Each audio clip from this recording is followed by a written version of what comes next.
नमस्कार दोस्तों, welcome to the Prateek IAS PCS academy.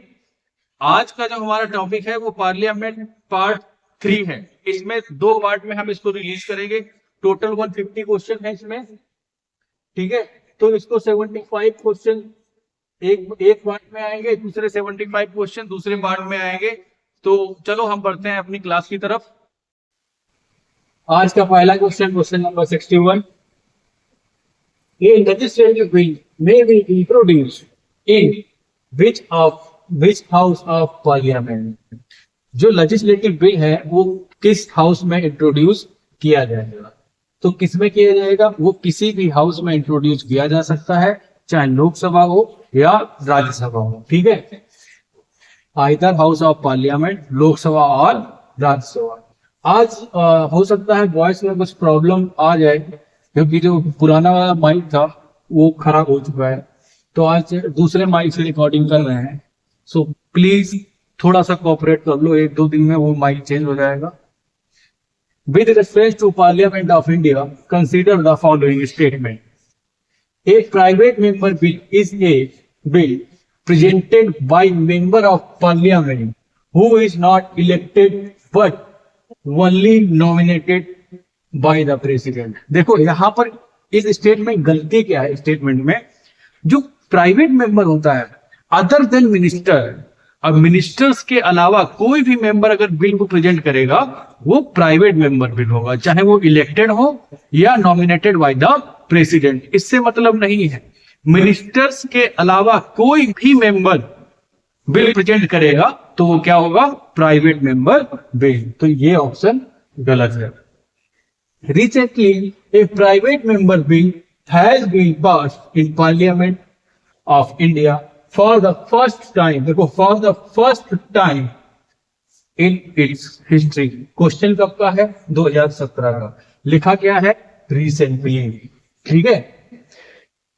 देखो, जो पहला प्राइवेट मेंबर बिल था वो बहुत पहले पास हुआ था, ठीक है। कुछ 67 या 68 में पास हुआ था, ठीक है। तो इसलिए ये जो दोनों स्टेटमेंट हैं वो गलत है, ठीक है। Neither 1 nor 2 statement is correct.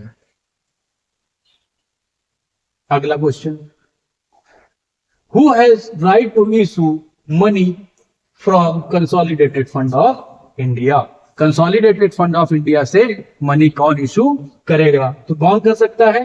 Parliament. ना कि इनमें से जो भी ऑप्शन दिए हैं वो सारे गलत हैं। कौन इशू कर सकता है?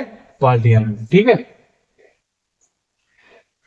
Which of the following statement is are correct? कौन से स्टेटमेंट है जो करेक्ट है? A bill pending in Lok Sabha lapses on its prorogation, ठीक है, गलत।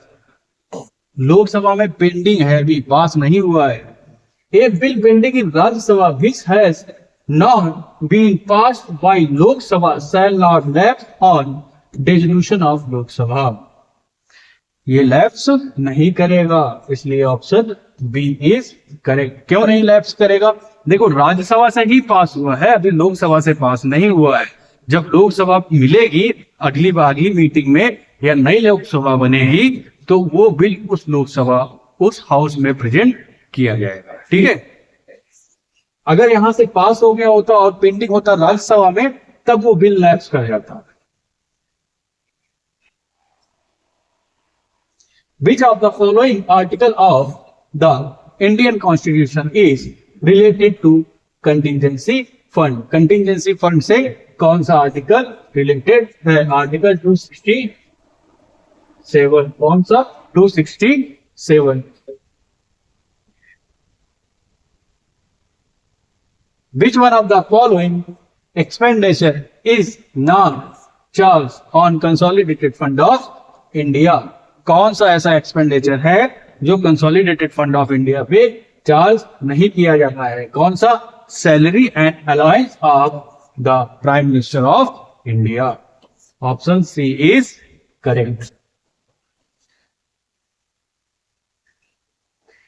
Which one of the following expenditure is not charge on the consolidated fund of India? कौन सा expenditure consolidated fund of India पे चार्ज नहीं होता है salary and allowance of vice president of India. ठीक है, salary and allowance of vice president of India. Which one of the following is not A mandatory expenditure charge on consolidated fund of India? ऐसा कौन सा जो expenses है जो mandatory हैं, not charge, जो मैंडेटरी उस पर चार्ज नहीं किए जाते हैं? Debt charge which government of India liable, salary and pension of member of election commission of India. यही वाला है ऑप्शन बी इज करेक्ट। एक बार आप चाहें तो आप फिर से चेक कर सकते हैं, ऑप्शन बी इज करेक्ट। बाकी ऑप्शन देखने की जरूरत नहीं है। Which is the largest item under non plan expenditure? कौन सा ऐसा आइटम है जो नॉन प्लान एक्सपेंडिचर में आता है? वो है बेटा इंटरेस्ट पेमेंट। लार्जेस्ट पूछा है, ठीक है, इसीलिए इंटरेस्ट पेमेंट जो है सबसे बड़ा आइटम है जो नॉन प्लान एक्सपेंडिचर में आता है। How can a president spend from consolidated contingency fund of India? Contingency fund of India से प्रेसिडेंट कैसे खर्चा कर सकता है? तो कैसे कर सकता है? देखो, पैसा अगर निकालना है तो पार्लियामेंट का अप्रूवल लेना पड़ेगा।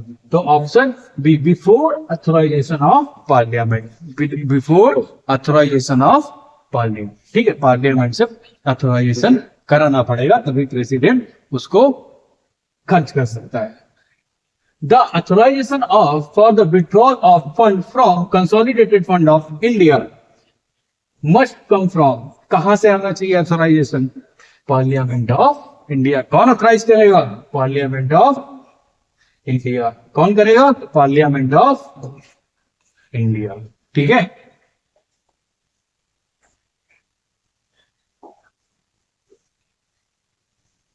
all revenue received by the government, union government by way of taxes and other received from the conduct of government business are credited to, किसमें क्रेडिट किए जाएंगे?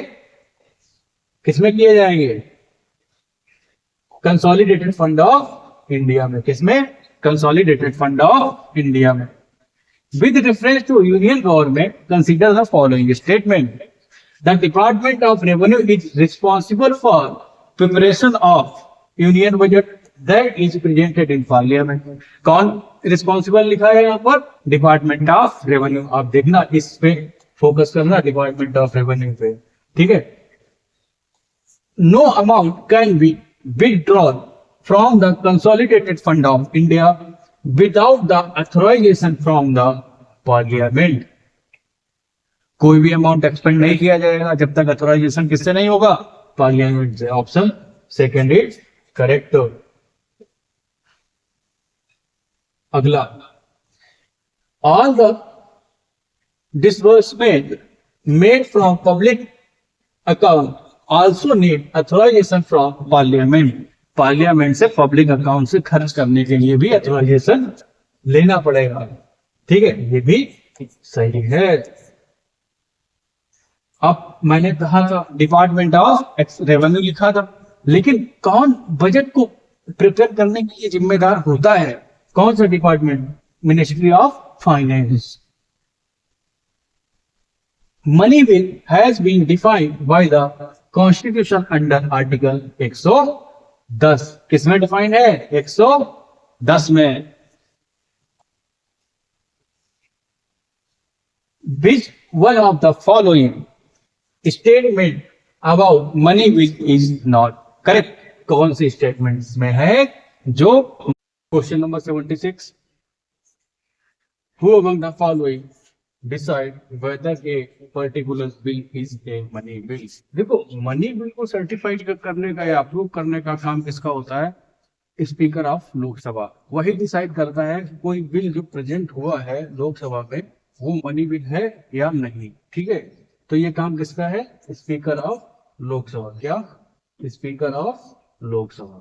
ठीक है, अगला question, which one of the following statement about a money bill is not correct? कौन सा statement है जो मनी बिल के रिगार्डिंग सही नहीं है? A money bill can be tabled in either house of parliament, either house of parliament नहीं, money bill किस में टेबल हो सकता है? मनी बिल सिर्फ और सिर्फ लोकसभा में ही प्रेजेंट किया जाएगा, किसमें? लोकसभा में। ठीक है, मनी बिल को राज्यसभा में टेबल नहीं किया जाता।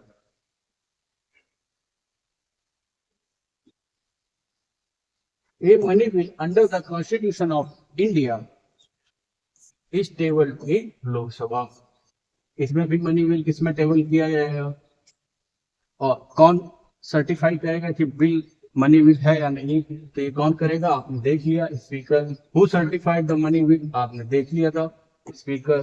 ठीक है, money bill can be presented in only in Lok Sabha. Money bill किसमें प्रेजेंट किया जाएगा? Only in Lok Sabha.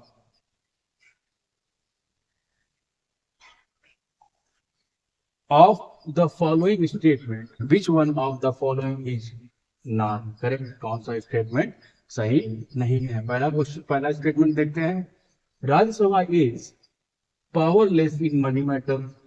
बिल्कुल सही है, राज्यसभा के पास पावर इतनी है कि 14 डेज तक वो मनी बिल को डिले कर सकते हैं।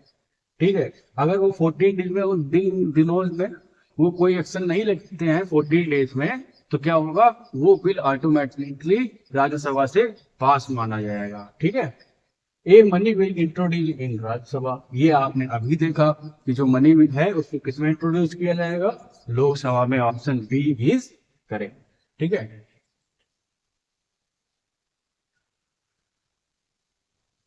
Regarding money bill which of the following statement is not correct? कौन सा स्टेटमेंट सही नहीं है? Money bill is concerned with the appropriation of money out of contingency fund of India, नहीं, consolidated fund of India। ये option गलत हो गया। ठीक है, बाकी आप देख लीजिए, मनी बिल है provision for custody of consolidated fund of India और कंटिजेंसी फंड ऑफ इंडिया, ये सारे सही हैं। आपसे क्या पूछा गया है? जो स्टेटमेंट गलत है वो पूछा गया है, तो ऑप्शन सी इज इनकरेक्ट। बाकी आप स्टेटमेंट देख लीजिएगा। विच one of the following subject is not included in provision of money bill? देखो, जो प्रोविजन होता है फाइन और पेनल्टी का, ठीक है, वो प्रोविजन मनी बिल में इंट्रोड्यूस नहीं होता है। ठीक है, क्यों? क्योंकि मनी बिल का ये होता है कि बेटा, जो कंसोलिडेटेड फंड ऑफ इंडिया से गवर्नमेंट को पैसा चाहिए, उसके विड्रॉ करने के लिए कंसोलिडेटेड फंड ऑफ इंडिया से उस पार्लियामेंट का अप्रूवल लेना होता है, ना कि किसी पे फाइन इम्पोज करना या पेनाल्टी लगाना। ये काम मनी बिल के अंडर नहीं आता है।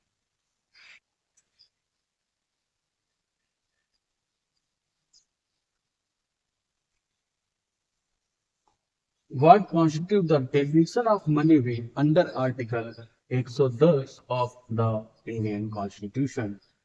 The imposition, abolition, alternation and regulation of any tax matter इसमें नहीं है, आपने देख लिया।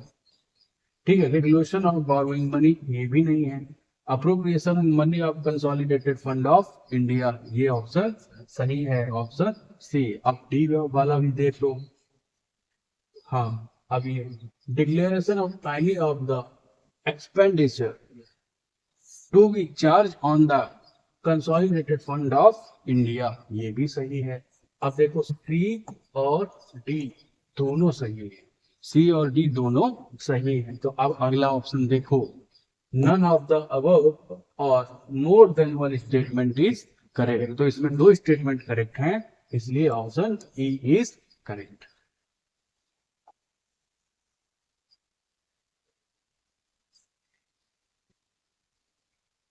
A bill which morally involves expenditure and does not include any of the matter specified in Article 110 can be tabled in either house of parliament। वो या तो लोकसभा में भी प्रेजेंट किया जा सकता है और राज्यसभा में भी उसको प्रेजेंट किया जा सकता है। अगला, which one of the following statement is not correct with regard to control of parliament or budget? मतलब कौन सा स्टेटमेंट इसमें से सही नहीं है पार्लियामेंट बजट को कंट्रोल करने के लिए? देखो, parliament does not have any role in the creation of budget, ऐसा होगा नहीं, गलत, सॉरी, ये does not have any role in creation of budget. Budget कौन बनाता है? पार्लियामेंट तो बनाती नहीं। पार्लियामेंट का काम क्या है? अप्रूव करना है, ठीक है। पार्लियामेंट का काम क्या है? अप्रूव करना। पार्लियामेंट का काम बजट को बनाना नहीं है, क्रिएट करना नहीं है। बजट को सिर्फ और सिर्फ अप्रूव करना काम है उसका, पार्लियामेंट का। Parliament has no power to move on the charge expenditure on consolidated fund of India. ये नहीं, इसमें चार्ज एक्सपेंडिचर पर उसके पास पावर्स हैं।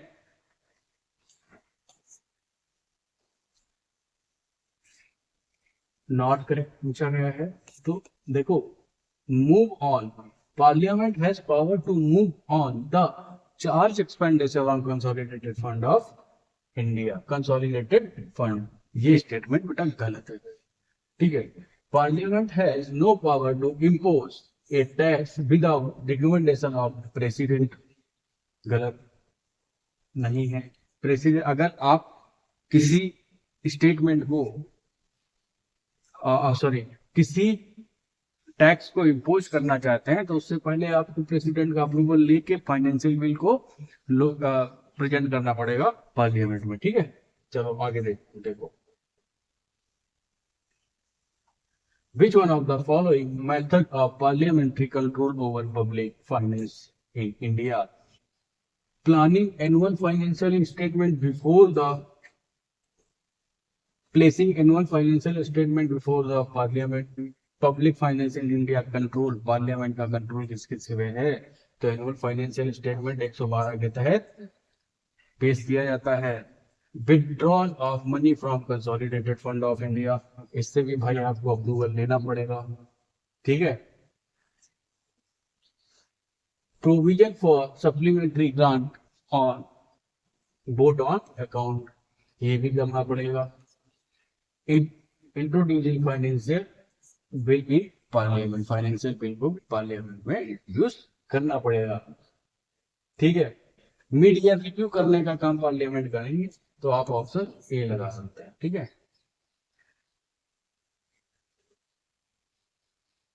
In India which of the following review the independent regulator in sector like telecom, insurance, electricity, कौन होगा?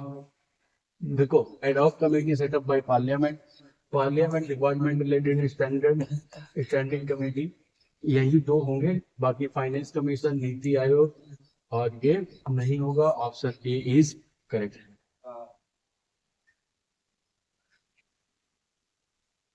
Under which of the following tax is the total amount payable by individual is limited by the constitution?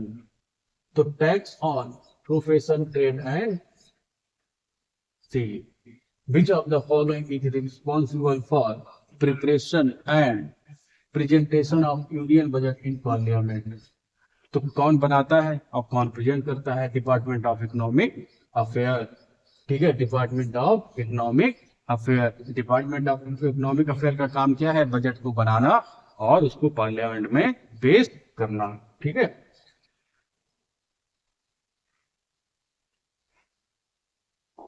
Economic survey is presented in parliament every year. कब present किया जाता था? अभी आप देख लीजिएगा, कल यानी 23 जुलाई को क्या हुआ था? पार्लियामेंट में बजट पेश हुआ था। उससे एक दिन पहले 22 जुलाई को क्या पेश किया गया था?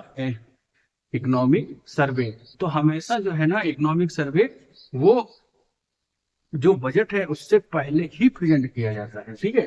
तो before presentation of budget for coming year, before the presentation of budget for coming year, if union budget is passed by लोक सभा, नॉट पास्ड बाय लोकसभा। देखो, अगर बजट लोकसभा में पास नहीं होगा तो इंटायर काउंसिल ऑफ मिनिस्टर्स को क्या करना पड़ेगा, रिजिग्नेशन देना पड़ेगा, सर गवर्नमेंट गिर जाएगी। Prime minister submit the resignation of council of minister, पूरी काउंसिल ऑफ मिनिस्टर को क्या करना पड़ेगा, रिजाइन करना पड़ेगा। क्यों ऐसा होगा, क्योंकि अगर आप बजट ही नहीं पास करा पा रहे हो, इसका मतलब आपके पास लोकसभा में क्या नहीं है, मेजोरिटी नहीं है। If budget is declared before introducing in the legislative assembly, what will happen? Disclosed. देखो, अगर बजट पास होने से पहले ही पार्लियामेंट में प्रेजेंट होने से पहले ही डिस्क्लोज हो जाए तो क्या होगा, पूरी गवर्नमेंट को इस्तीफा देना, रिजिग्नेशन देना पड़ेगा। ठीक है, council of minister has to resign, council of minister को क्या करना पड़ेगा, रिजाइन करना पड़ेगा। Vote on account permit union government, क्या परमिट करता है वोट ऑन अकाउंट से, withdrawn money from consolidated fund of India for specific period. ठीक है, क्या करना पड़ेगा, क्या कर सकता है पार्लियामेंट, अगर वोट ऑन अकाउंट पास हो गया तो विथड्रॉ करने की परमिशन गवर्नमेंट को मिल जाती है कंसोलिडेटेड फंड ऑफ इंडिया से कुछ समय के लिए।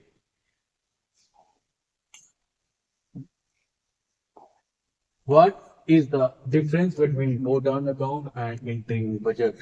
Vote on account और interim budget में difference क्या है? The provision of vote on account is used by a stable government, while interim budget is provision used by caretaker government. ये गलत है। Interim budget और vote on account both are the different thing. अगर interim budget हो रहा है तो caretaker government नहीं, full fledged government ही उसको present करेगी।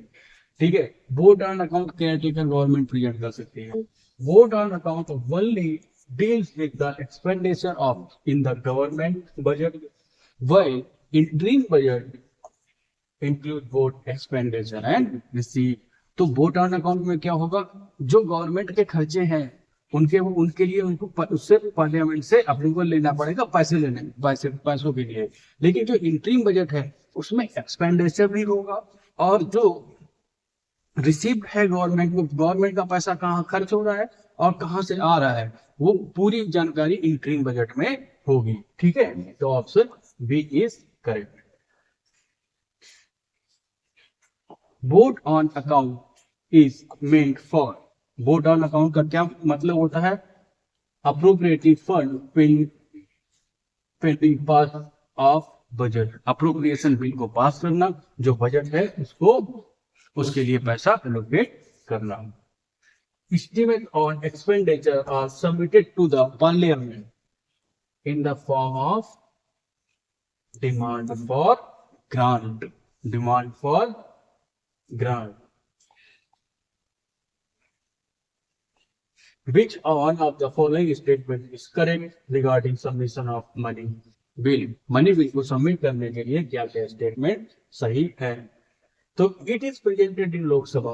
आपने सबने देख लिया कि जो आर्टिकल 110 में क्या लिखा है 110 में कि जो मनी बिल है वो सिर्फ और सिर्फ लोकसभा में ही प्रेजेंट किया जा सकता है, ना कि राज्यसभा में। ठीक है, vote on account in parliament is necessary. कब नेसेसरी होगा vote on account? Vote on account का मतलब आप समझ गए हो, जब पैसा चाहिए होता है गवर्नमेंट को तभी तो वोट ऑन अकाउंट पास करेगा। When regular budget is not expected to be pass in on time, जब रेगुलर बजट है वो ऑन टाइम पास नहीं हो पा रहा है, मतलब पास नहीं हो रहा तो गवर्नमेंट का पैसा कहां से आएगा? तो वो क्या करेंगे, उस पीरियड के लिए गवर्नमेंट चलाने के लिए तो पैसा चाहिए, उस पीरियड स्पेसिफाइड पीरियड के लिए वो वोट ऑन अकाउंट पास करवा के पार्लियामेंट से अप्रूवल लेंगे कंसोलिडेटेड फंड ऑफ इंडिया से पैसा निकालने की। ठीक है, तभी गवर्नमेंट चल पाएगी, बिना पैसे की गवर्नमेंट चलेगी नहीं, उसके लिए तो पैसा चाहिए।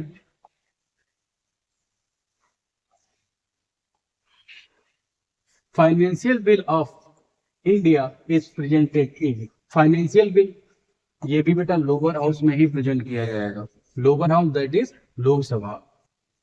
विच of the following proposal is related to union budget?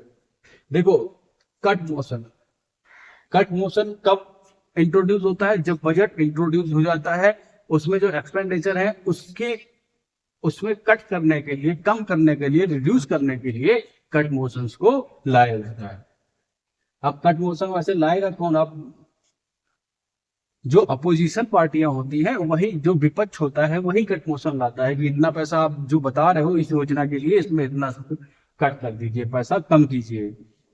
The state informal normal financial legislature include, क्या क्या स्टेजेस हैं? अगर जब बजट प्रेजेंट होता है तो उसमें क्या क्या स्टेजेस है? पहला, प्रेजेंटेशन ऑफ बजट, बजट को प्रेजेंट करना पड़ेगा, ठीक है। फिर जब बजट प्रेजेंट हो जाएगा तो उस पर बेटा अब क्या होगा? डिस्कशन होगा। कल क्या हुआ? 23 जुलाई को बजट सिर्फ और सिर्फ पार्लियामेंट में प्रेजेंट हुआ, पास नहीं हुआ अभी बजट, ठीक है। अब इस बजट पर क्या होगा? डिस्कशन होगा। पासिंग ऑफ अप्रोप्रिएशन बिल, अब अप्रोप्रिएशन बिल पास होगा, ठीक है। अब वोट ऑन अकाउंट क्यों पास नहीं होगा यहाँ पर?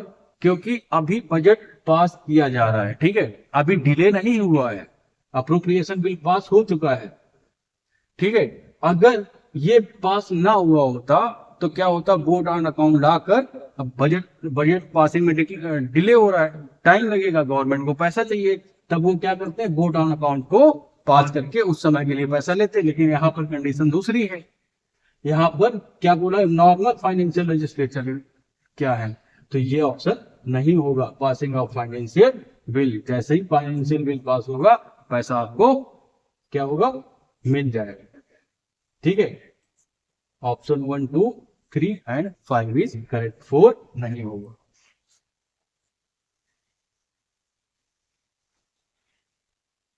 Prior sanction of President of India is required before introducing bill in the Parliament.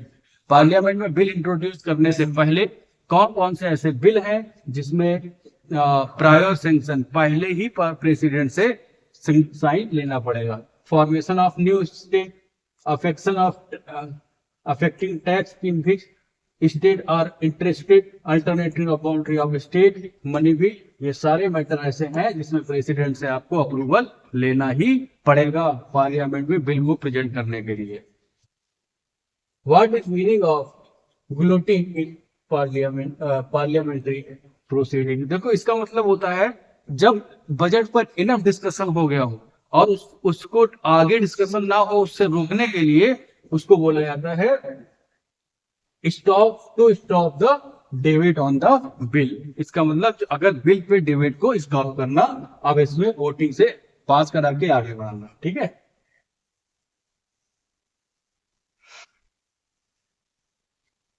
According to law enacted by Parliament in December 1989, the legal age of citizen to become a major is कितनी हो गई भैया? ये सबको पता है, 18 साल में आप माइनस से माइनर हो जाते हैं, एडल्ट हो जाते हैं, इसको बोलते हैं। Expenditure, examine the following statement and choose the correct answer. Right to property is not a fundamental right now. हाँ, राइट टू प्रॉपर्टी अब फंडामेंटल राइट नहीं रहा, बिल्कुल सही है। Rajya Sabha can stop a financial bill. Rajya Sabha के पास मनी बिल में पावर नहीं है, लेकिन फाइनेंशियल बिल में बराबर पावर है, आपको पास कराना ही पड़ेगा राज्यसभा से, ठीक है। Any dispute of parliament can be removed by system of speaker of Lok Sabha। गलत, जिसमें फोर्थ हो उसको काटो। In the preamble of Indian Constitution, secular and democratic word ध्यान रखिएगा, word are added 42nd Constitution of Amendment Act। ये गलत है, डेमोक्रेटिक वर्ड नहीं ऐड किया गया था, तो option A is correct.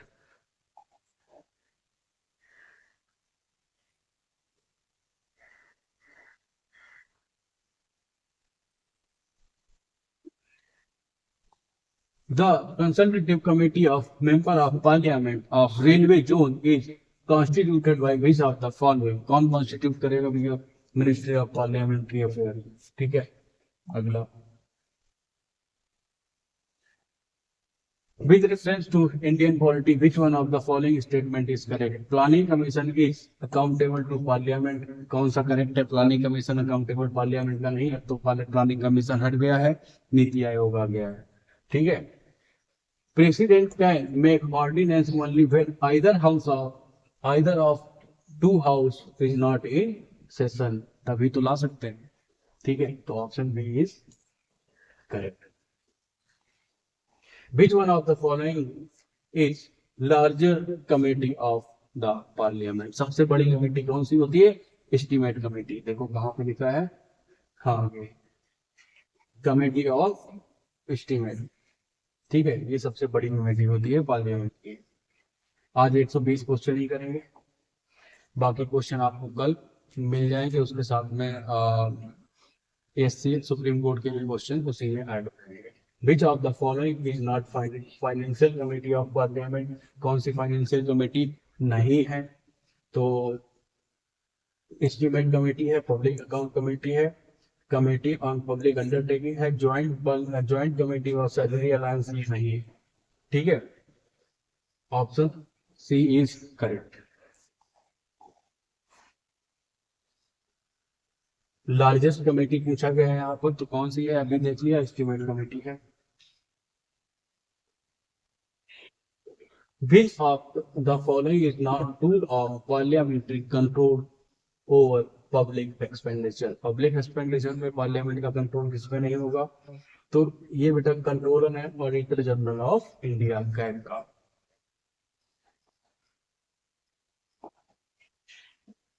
With reference to Parliament of India, which of the following parliamentary committee scrutinize and report to the House whether the power to make regulation, rules, sub-rules, bylaws, etc. conferred by the Constitution or delegated by the Parliament or be properly exercised by the executive within the scope of such delegation? किसमें है बेटा? ये बेटा committee on subordinate legislature, committee on subordinate legislature. लोग क्या करते हैं, rule देख लेते हैं ना, ये लिखा है तो उससे तुक्का लगा देते हैं, रूल कमेटी, ऐसा कुछ भी नहीं, committee on subordinate legislature. Option B is correct.